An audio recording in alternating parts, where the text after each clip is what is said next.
Bismillahirrahmanirrahim. Assalamualaikum warahmatullahi wabarakatuh. Kami dari kelompok 7 praktikum pengukuran besaran elektrik dengan saya sendiri Abdul Rifki dengan nomor NPM 2470021111055 dan juga ada rekan-rekan saya. Yang pertama ada Erna Marlina dengan nomor NPM 2470021111001 dan juga ada Braga Satya Pratama Putra dengan nomor NPM 2470021111090. Nah, kami di sini akan menjelaskan sedikitnya ataupun memaparkan hasil dari laporan praktikum kami pada modul 6 dengan nama percobaan yaitu pengukuran pentanahan atau grounding. Kita masuk ke tujuan praktikum pada modul pengukuran pentanahan atau grounding. Kita harus memenuhi 3 poin tersebut. Yang pertama, yang ke satu itu adalah dapat mengetahui besarnya tahanan pentanahan pada suatu tempat.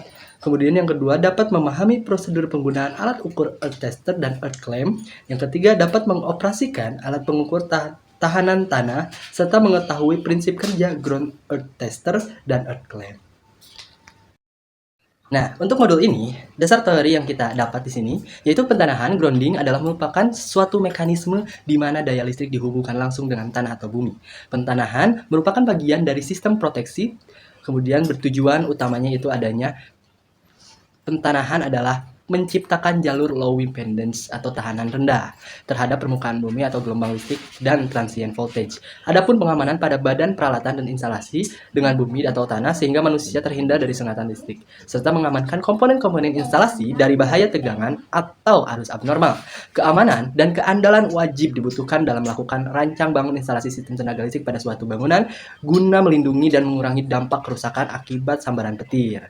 Perlindungan alat listrik akibat gangguan dari mulai pembangkit listrik ini juga harus diperhatikan. Transmisi dan distribusi listrik diwajibkan menggunakan sistem pentanahan atau grounding. Nah, kemudian untuk memperoleh nilai tahanan jenis tanah yang akurat diperlukan pengukuran secara langsung pada lokasi.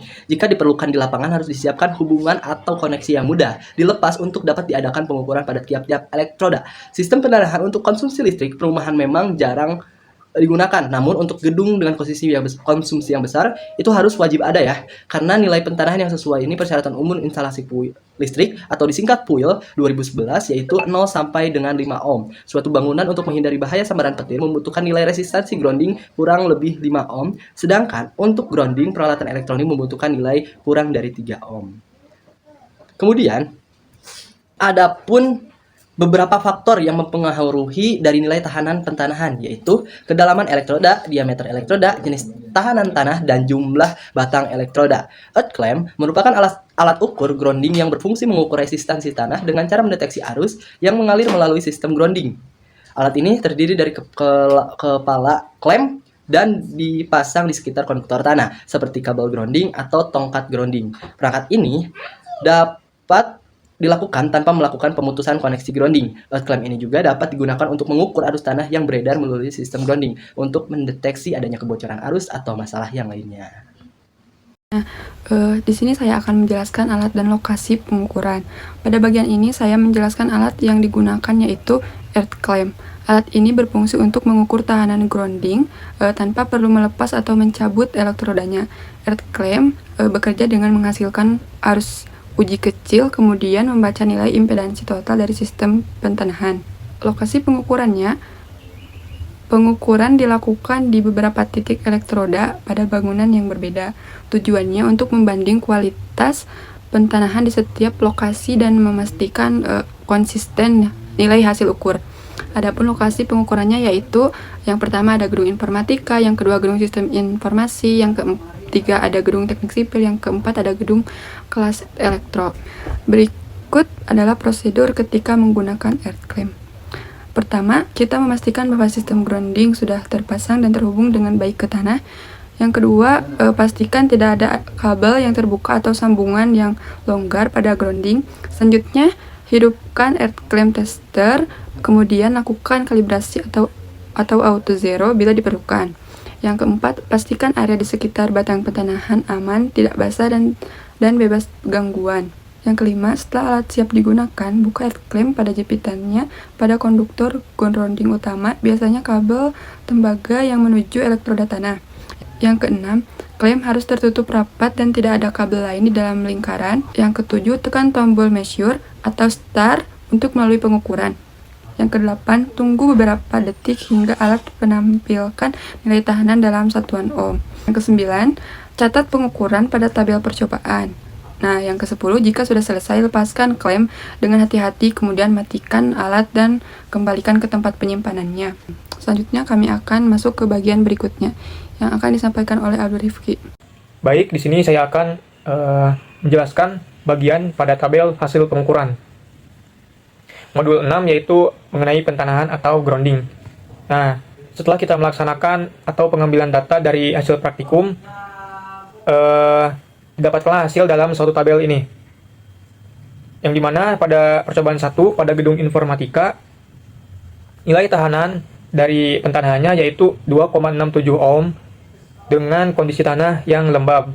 Lalu pada gedung 2 yaitu gedung sistem informasi mendapatkan nilai tahanan pentanahan sekitar 272 ohm dengan kondisi tanah yang kering.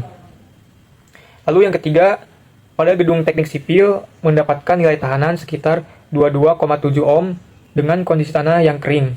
Dan yang keempat, pada gedung teknik elektro didapatkan nilai tahanannya sekitar 4,65 ohm dengan kondisi tanah yang lembab. Nah, sekarang kita analisis. Nilai rata-rata tahanan pentanahan di lokasi yang diuji adalah 75,505 ohm. Nilai standar deviasi sangat besar, yaitu sekitar 131,31 ohm, yang menunjukkan bahwa hasil pengukuran sangat tidak stabil atau sangat bervariasi antara satu gedung dengan gedung yang lainnya. Nilai standar deviasi yang tinggi ini didominasi oleh nilai ekstrim pada gedung sistem informasi, yaitu sekitar 272 ohm. Lanjut ke pertanyaan. Dari hasil percobaan, gedung manakah yang memiliki resistansi pembumian paling kecil?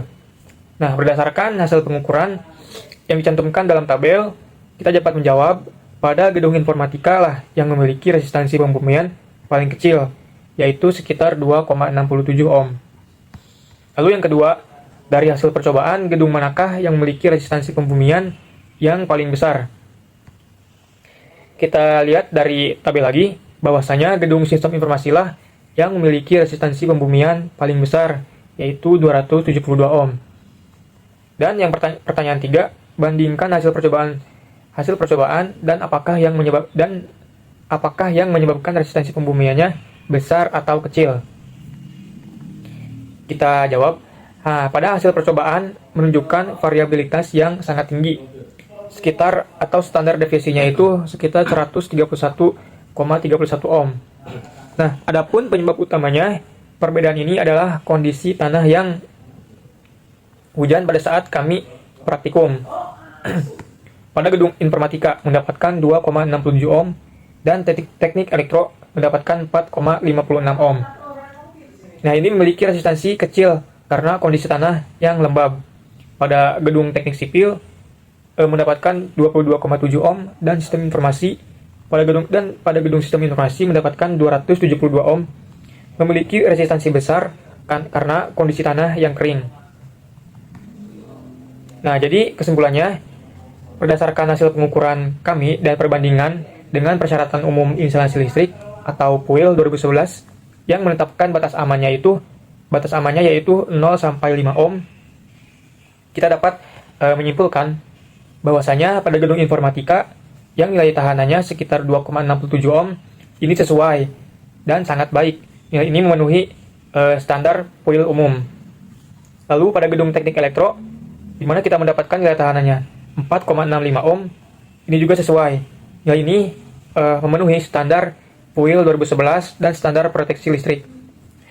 Dan standar proteksi petir, yaitu sekitar kurang dari 5 ohm.